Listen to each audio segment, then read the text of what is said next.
वासुदेवाय.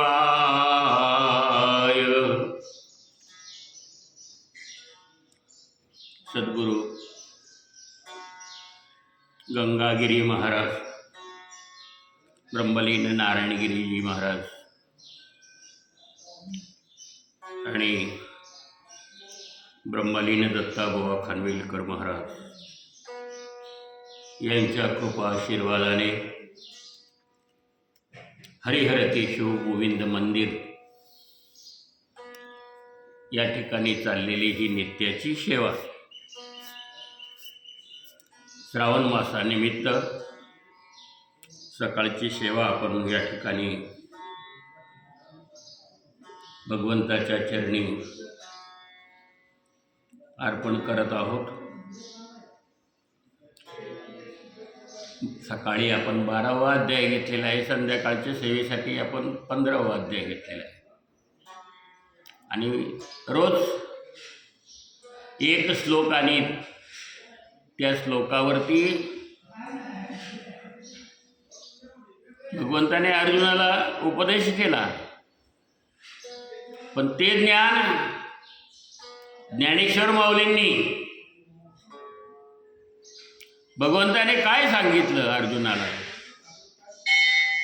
हे आपल्यापर्यंत पोहोचवण्याचं काम जे कोणी केलं असेल तर माऊली ज्ञानेश्वर यांनी केलेलं आहे.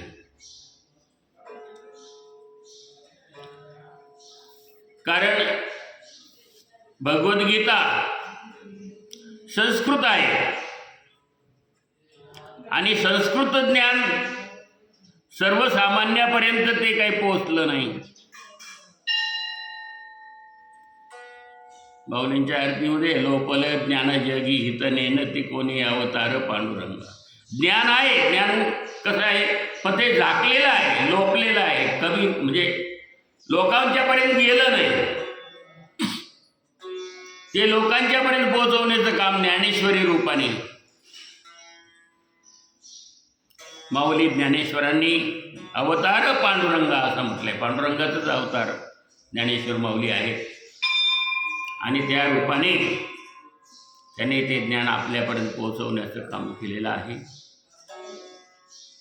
अत्यंत सोज्वळ अशा भाषेमध्ये, सर्वसामान्य माणसाला समजेल अशा भाषेमध्ये माऊलींनी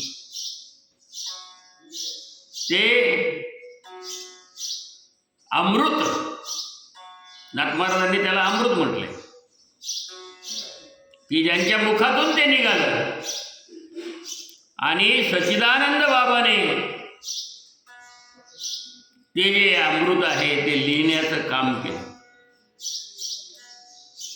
भगवद्गीता जी आहे ही भगवद्गीता भगवंताने अर्जुनाला सांगितली, पण लिहिण्याचं काम कोणी केलं? व्यासांनी. ओम प्रार्थाय प्रतिभूताम भगवताम नारायणेन स्वयं व्यासेन कृतिताम पुराण मणिनाम मध्ये महाभारतम अद्वैतम अमृतवर्षिणीम भगवती अष्टादशाध्यायिनीम अमत्वा मनुसंधामि भगवद्गीते भगवद्वेषीम नमोस्तुते व्यास विशाल बुद्धे फुल्लार विंदा यतपत्र नेत्र. म्हणून व्यासाला नमस्कार आहे. नमोस्तुते व्यास विशाल बुद्धे. व्यासासारखी विशाल बुद्धी कोणाची नाही. म्हणून व्यास सर्वांचे गुरु आहे.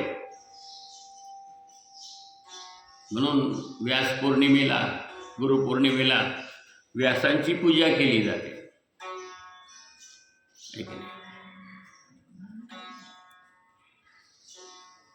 व्यासांनी वेद, वेदांग, 6 शास्त्र, 18 पुराण हे सगळे तुमच्याकडे लिहून मांडलेले आहेत. व्यासांनी केलं. कशासाठी?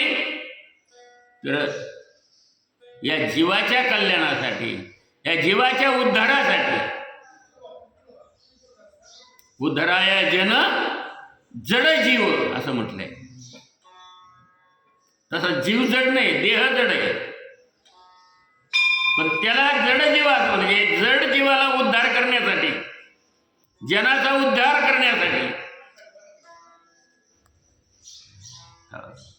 ते ज्ञान माऊलींनी या ठिकाणी प्रगट केलेलं आहे की भगवंताने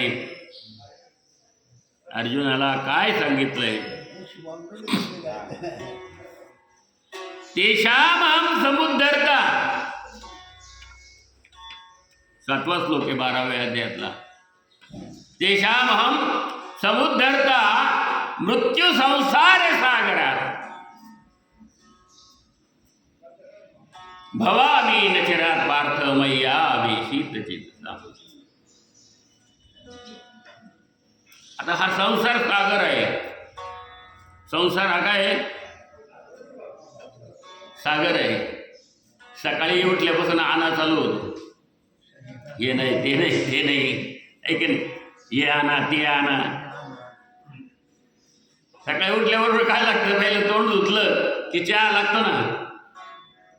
साखर नाही साखर आणा, पावडर आणा, अमका आणा, तमका आणा. आता काही लोक 2-2 महिन्याचे भरून ठेवतात घरात, ती गोष्ट वेगळी आहे.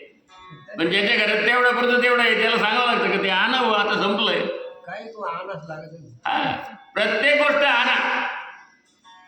भाजी आणा, दळण आणा, मसाले आणा, आणा आणा आणा आणा, जे जे लागतं ते आणा. ते आणा काही शेवटपर्यंत संपत नाही. गेल्यावर बी आणा म्हणावं लागतं, जा म्हणते ते घेऊन या, गेले आता ऐक तर गेल्यावर आणा संपत नाही. मग ती व्यवस्था करतात लोक. मग याला सागर म्हटलंय. संसार सागर जसं संपत नाही, समुद्र. हो, 71% पाणी आहे, भूमी फक्त किती 21% आहे.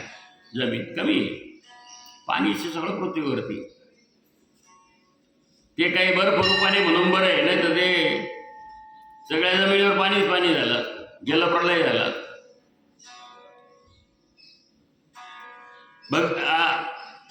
भगवंत या संसाराला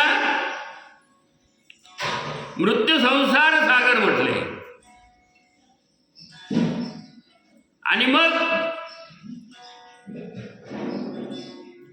या सागरात हा माणूस बुडतोय. हा जीव काय होतोय?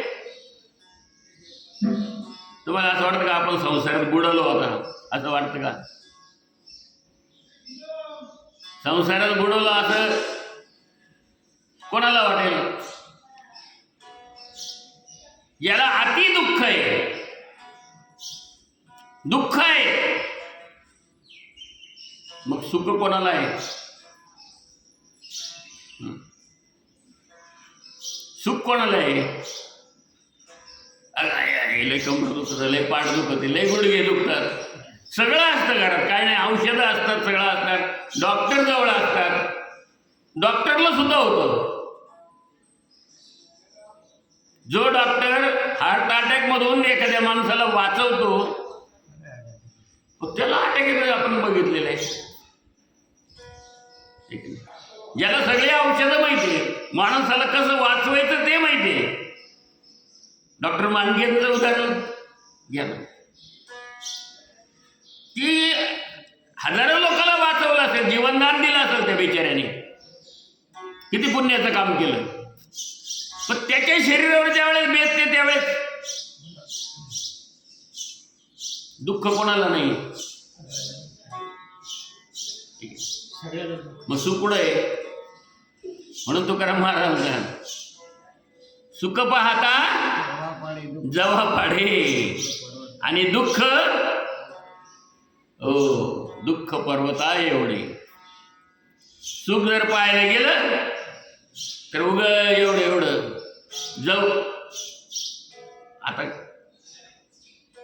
शहरामध्ये जर शाळेतल्या मुलांना जर विचारलं तर जव काय असं माहिती आहे का तुम्हाला? जव ते म्हणतात नाही, मग ते जव काय ते माहिती नाही आणि त्याचं झाडही माहिती नाही.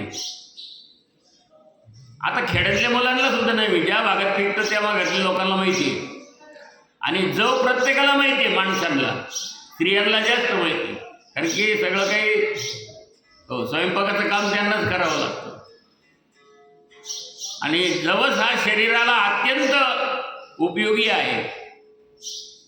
एवढाच असतो तो जव. मग तो जव एवढा असतो तेवढं सुख आहे.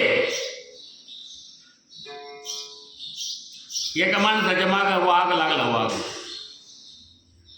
आणि वाघ पळायला लागला, त्याचा वाघ मागं पळायला लागला, तो पुढं पळतो माग. असं करता करता करता तो वाघ जवळ आला आणि पुढं आली विहीर. आता तो वाघ त्याला असं झेप मारून खाणार, तेवढ्यात त्याने विहिरीत टाकला तो खाली, घसरला विहिरीत. विहिरीत घसरलं तर त्या विहिरीत एक झाड होतं लिंबाचं. योगायोग असं झालं तर त्या विहिरीत खाली नाग होतं. त्याने पाहिलं, अरे, आणि हा त्या लिंबाच्या फांदीला लटकला, धरली फांदी. खाली पाहिलं नाग, वर पाहिलं वाघोबा. अरे बापरे, आता वर जावं तर वाघ खाली, आणि खाली पडावं तर नागड असल्याशिवाय राहणार नाही. आता मृत्यू अटळ आहे. आणि तिथं होतं एक मोळ त्या झाडाला. याने पकडली फांदी. ती फांदी पकडल्यामुळे ते मोळ थोडंसं हल्लं गेलं, हे झालं, आणि त्याच्या त्या मोळामधून एक मधाचा थेंब असा पडायचा खाली, आणि तो नेमका याच्या तोंडावर इथं पडायचा. बघा. आणि मग तो असा चाटायचा.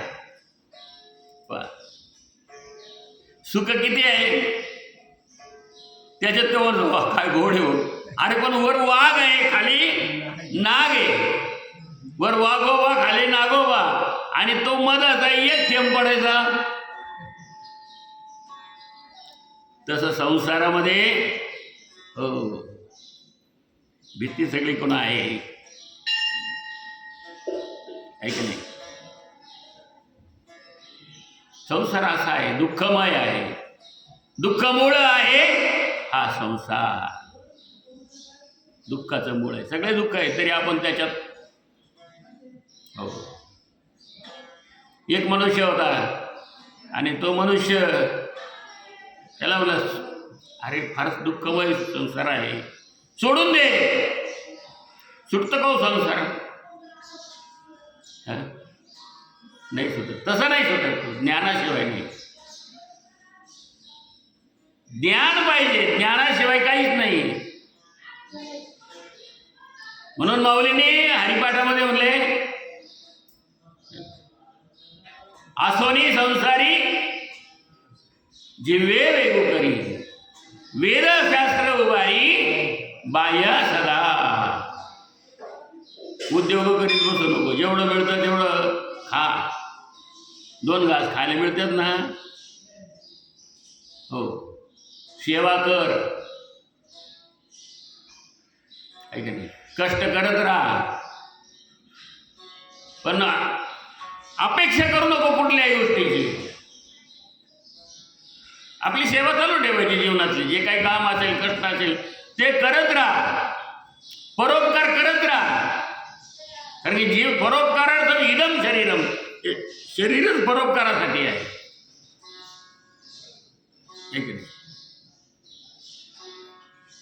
म्हणून माणसाला नेहमी परोपकार करत राहायला पाहिजे, दुसऱ्याला मदत करत राहिली पाहिजे, आणि आपलं जे काम आहे ते चोख करत राहिलं पाहिजे. त्याला निष्काम सेवा म्हणतात. काही मिळत नाही मिळत ते चालेल, 2 घास मिळतात चुकाने बदल. मग आता इकडे एवढे पैसे मिळतील, तिकडे तेवढे मिळतील, याच्यात एवढे मिळेल, त्याच्यात तेवढे मिळेल. म्हणजे एक तर आगीत पडलेला आहे, त्या आगीत उठून फुपट्यात गोळायचं काम करायचं. म्हणे ना, आगीतून उठून फुपट्यात. लोभ आहे, त्याला सोडत नाही. लोभ येतो, हे मिळालं पाहिजे, ते मिळालं पाहिजे, असं झालं पाहिजे. आणि तुला 2 घास मिळताना सुख नाही. आनंदात राहणं. ज्ञानेश्वरी वाच, गाथा वाच. या जन्मात जे ज्ञान मिळवायचं ते ज्ञान मिळव, पण त्या ज्ञानाकडे आपलं लक्ष जातं का? संसारी माणूस आहे म्हणून त्याला दुःख मूळ हा संसार. एक माणसाला खांबाला धरला आवडून, एक मनुष्य होता त्याने धरला असं खांबाला आवडून, आणि मला खांबाने धरलं, मला खांबाने धरलं, मला खांबाने धरलं, लागला मोठ्याने आरडायला. लोक म्हणजे आली कसं काय बाबा खांबाने धरलं. मग एक माणसाने पाहिलं, अरे खांबाने कसं धरलं म्हणे, तू खांबाला धरलेलं आहे म्हणे, खांब कशाला तुला धरी, सोड म्हणे, मिठी सोड. अरे सोड. नाही नाही म्हणे, मला खांबाने धरलं, मला खांबाने धरलं. अरे मिठी सोड म्हणजे सुटन, ऐक नाही. तो मिठी काही सोडायला तयार नाही. तसं माझं असं आहे, माझं तसं आहे, नाही बा आता मला वेळ. अहो या पोतीला जरा सकाळी एक अर्धा तासच असते, चिंतन असतं थोडंसं, ज्ञानेश्वरींचे ओवे असतात. ये संध्याकाळी. नाही बा आपल्याला वेळच नाही. वेळ कशाला आहे मग? मोबाईल आणि टी व्ही पाहण्यासाठी, मालिका पाहण्यासाठी भरपूर वेळ आहे. पण अध्यात्मासाठी नाही, जीवनात जे मिळवायचं आहे त्याच्यासाठी नाही आहे.